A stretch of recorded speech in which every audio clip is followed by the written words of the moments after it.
Welcome back. رمضان المبارک کے اس آخری عشرے میں دنیا بھر کے مسلمانوں کے لیے پاکستان کی جانب سے ایک تحفہ دیا گیا ہے، اور یہ تحفہ پاکستان کے ایک نوجوان نے تیار کیا ہے جنہوں نے کمپیوٹر سرچ انجن یا کمپیوٹر ایک پروگرام ترتیب دیا ہے جس سے قرآن کی ریسرچ، تحقیق یا تلاش کرنے کا کام، کسی بھی ٹاپک کو، کسی بھی معاملے کو انتہائی سہل بنا دیا گیا ہے۔ اس سے پہلے اس قسم کا کام نہیں ہوا تھا۔ کراچی سے تعلق رکھنے والے زاہد حسین نے 4 سال کی انتھک محنت کے بعد یہ ایک کمپیوٹر سرچ پروگرام تیار کیا ہے جو کہ باقاعدہ اور ہم کہہ سکتے ہیں کہ ایک معجزہ ہے پاکستان کی جانب سے پورے دنیا کے لیے، پاکستان کے مسلمانوں کی جانب سے، پاکستان کے ایک مسلمان کی جانب سے دنیا کے مسلمانوں کے لیے رمضان کے اس آخری عشرے کا یہ تحفہ، اور اس کو پیش کیا ہے زاہد حسین نے جو کہ اس وقت ہمارے ساتھ موجود ہے۔ بہت بہت شکریہ زاہد حسین صاحب۔ ظاہر 4 سال کی آپ کی یہ محنت ہے، اس کا بنیادی مقصد کیا ہے کہ ہم قرآن کے اندر جو چیز چاہیں، جس طرح سے چاہیں، سیکنڈوں کے اندر ہم اس کو تلاش کر سکتے ہیں؟ الحمدللہ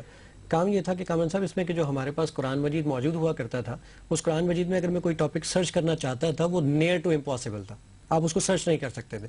یہ جب تشنگی مجھے کبھی کبھار محسوس ہوتی تھی تو میں نے سوچا کہ جناب کام ایسا ہونا چاہیے کہ ہر شخص جو پریشان ہو رہے ہیں، اب انہوں نے ڈھونڈنا ہے کہ جی قرآن مجید میں صبر کی آیتیں کس کس مقام پر موجود ہیں، وہ جسٹ وہاں پر ٹائپ کریں صبر۔ اچھا آپ دکھائیے ہمیں کچھ۔ جی میں آپ کو دکھاتا ہوں کہ جیسے دیکھیں میں اگر یہاں پر ٹائپ کرنا چاہتا ہوں، میں یہ کرتا ہوں کہ جناب پورے قرآن مجید میں صبر کی آیتیں جس جس مقام پر بھی موجود ہوں گی، آپ چاہیں تو اس کو رومن اردو میں ٹائپ کیجئے، SABAR صبر لکھیے اور یہ بٹن پریس کیجئے۔ 75 مقامات پر قرآن مجید میں صبر کی آیتیں موجود ہیں۔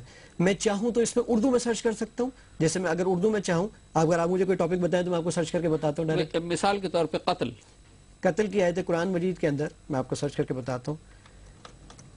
قتل کی آیتیں 48 مقامات پر موجود ہیں، جس طرح میں کچھ 1-2 مقامات آپ کو بتا دیتا ہوں۔ سورت نمبر 2 آیت نمبر 61 یعنی سورہ بقرہ آیت نمبر 61 میں، سورت نمبر 2 آیت نمبر 72 میں، سورت نمبر 2 آیت نمبر 85 میں، اور اس طرح بہت جس طرح سے بھی جہاں جہاں قتل کا ذکر آیا ہے وہاں پہ یہ حسد اگر میں سرچ کرنا چاہوں، میں نے کہا حسد کی آیتیں 5 مقامات پر ہیں، اور وہ 5 مقامات کون کون سے ہیں؟ سورت نمبر 3 آیت نمبر 19 میں، سورت نمبر 4 آیت نمبر 54 میں، سورت نمبر صرف یہ کہ سورت نہیں آ رہی بلکہ وہ سورت تحریر بھی ہو کے آ رہی ہے، ترجمہ بھی آ رہا ہے۔ جی اس کی عربی بھی آ رہی ہے، اس کی عربی بھی آ رہی ہے، اس کی اردو بھی آ رہی ہے، اس کی رومن اردو بھی آ رہی ہے، یعنی جو ہمارے پاس میسج کی زبان ہوتی ہے آج کل، لکھتے ہم انگلش ہے لیکن اس کا رسم الخط انگلش ہوتا ہے، ویسے وہ اردو ہوتی ہے، اور اس کی انگلش بھی موجود ہے۔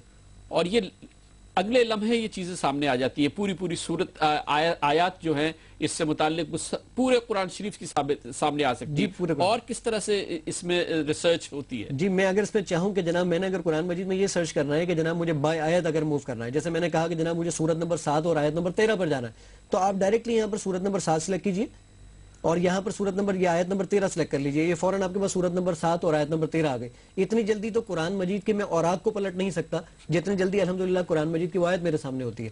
اس کے علاوہ جو ہمارے حفاظ حضرات کے لیے، ہمارے وہ بچے جو گھروں میں بیٹھ کے نوٹس بنا رہے ہوتے ہیں، نوٹس کی بڑی پرابلم ہو جاتی ہے۔ اب انہوں نے اگر نوٹس بنانے ہیں تو نوٹس بنانے کے لیے سپوز کریں جھوٹ ہے، امانت ہے، روزہ ہے، زکوٰۃ ہے، اس کی انگلش ورژن لے لیں، انگلش نوٹس بنانے، اردو نوٹس بنانے، عربک بنانے، تمام کی تمام چیزیں صرف ٹاپک آپ یہ مثال کے طور پہ قرآن شریف میں بتائیے کہ اس آخری عشرے میں زکوٰۃ کا کتنی جگہ ذکر ہے؟ زکوٰۃ میں آپ کو بتاتا ہوں کہ زکوٰۃ کا ذکر پورے قرآن مجید کے اندر جو میرے پاس موجود ہے وہ ذکر 28 مقامات پر موجود ہے، جس میں زکوٰۃ کا ورڈ استعمال کیا گیا ہے، اور وہ موجود ہے آپ کے پاس سورت نمبر 2 آیت نمبر 83 میں، سورت نمبر 2 آیت نمبر 110 میں، سورت نمبر 2 آیت نمبر 177 میں، اور سورت نمبر 2 آیت نمبر 277 میں، اور اس طرح بہت سارے مقامات۔ ظلم کا ذکر کتنی جگہ ہے؟ ظلم کا ذکر میرے پاس 85 مقامات پر۔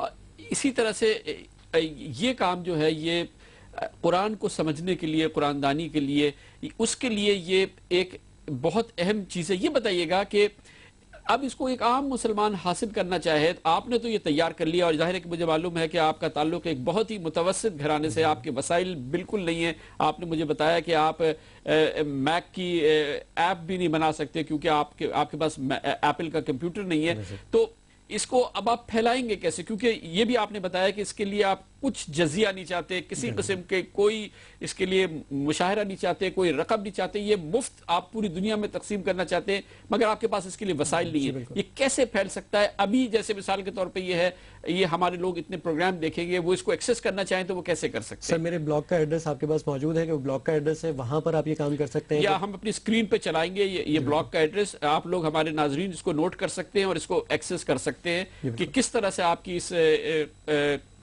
ریسرچ، اس سرچ انجن کو وہ ایکسس کیا جا سکتا ہے. بالکل سر، اس پہ کام ہی ہو سکتا ہے کم سب کہ اگر کوئی شخص اس کو ایکسس کرنا چاہے تو میرے بلاگ پر جائے، وہاں میں نے فریلی اس کو رکھا ہوا ہے، وہاں سے اس کو وہ ڈاؤن لوڈ کرے اور ڈاؤن لوڈ کرنے کے بعد اس کو ایزیلی استعمال کر سکتا ہے. پھر دوسرا مطلب جو ہمارے پاس سب سے اہم پرپس تھا وہ تھا ہماری وہ جنریشن جو ملک سے باہر پیدا ہوئی ہے، جو کہ اردو سن لیتی ہے اور اردو سمجھ لیتی ہے. ان کو لکھنے میں اردو بڑی مشکل ہوتی ہے، پڑھنے میں بہت مشکل ہوتی ہے. ان کے لیے میں نے پورا رومن اردو میں قرآن مجید ٹائپ کر دیا ہے، اور according to Google I am the only person in the world الحمدللہ. جزاک اللہ، بہت بہت شکریہ زاہد حسین. نایاب کارنامہ ہے اور ایک نایاب ظاہر ثواب جاریہ ہے. مفت میں جاری کرنا چاہتے ہیں لیکن وسائل نہیں ہیں کہ اس کو پھیلایا کس طرح سے جائے. بالکل مفت میں پوری دنیا کے مسلمانوں کو یہ تحفہ دینا چاہتے ہیں زاہد حسین.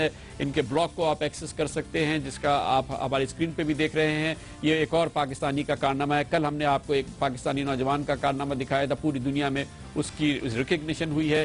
اسی اچھی خبر کے ساتھ ہمارے آج کے پروگرام کا اختتام ہوتا ہے. کل تک کے لیے کامران خان کو اجازت. اللہ حافظ. ناصر.